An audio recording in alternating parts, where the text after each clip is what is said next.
ओडिशार प्रत्येक छात्र छात्री मानक मोर यही यूट्यूब चैनल को स्वागत जनावि।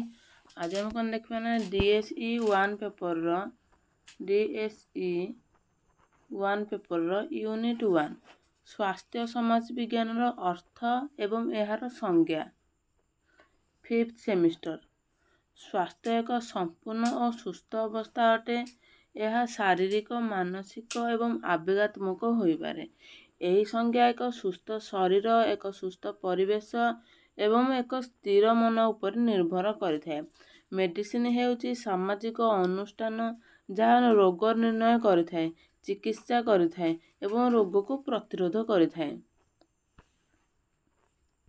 यही सबु कार्य को संपादन करने को मेडिसिन अन्य विज्ञान उपर निर्भर करिथाए, यथा जीव विज्ञान, रसायन विज्ञान और पदार्थ विज्ञान यार अंतर्भुक्त अटंती। स्वास्थ्य समाजशास्त्र एवं शारीरिक असुस्थता समाज एवं स्वास्थ्य मध्य थिबा अंतरक्रिया को अध्ययन करिथाए। निर्दिष्ट भावे सामाजिक जीवन रुग्णता एवं मृत्युहार को प्रभावित करिथाए। यही विषय मध्य विभिन्न सामाजिक अनुष्ठान तथा परिवार, स्कूल एवं धर्म प्रभृति परितृप्ति रे स्वास्थ्य एवं शारीरिक असुस्थता को दृष्टि देइथांती। स्वास्थ्य समाजशास्त्र एवं असुस्थतार विश्लेषण एक ग्लोबाल उपादान आवश्यक करिथाए, कारण समाज संबंधी कारक गुड़िक मध्यरे सारा विश्व रे भिन्नता देखा जाय थाए। पारंपरिक मेडिसिन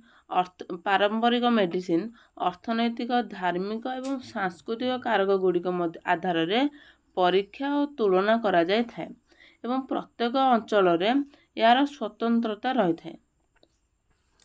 समय अनुसार विभिन्न समाज मध्य स्वास्थ्य और असुस्थता ढांचा रे एक निर्दिष्ट प्रकार समाज रे स्पष्ट भावे पार्थक्य परिलक्षित होता है। एबे देखिए यार संज्ञा। स्वास्थ्यर संज्ञा गणना।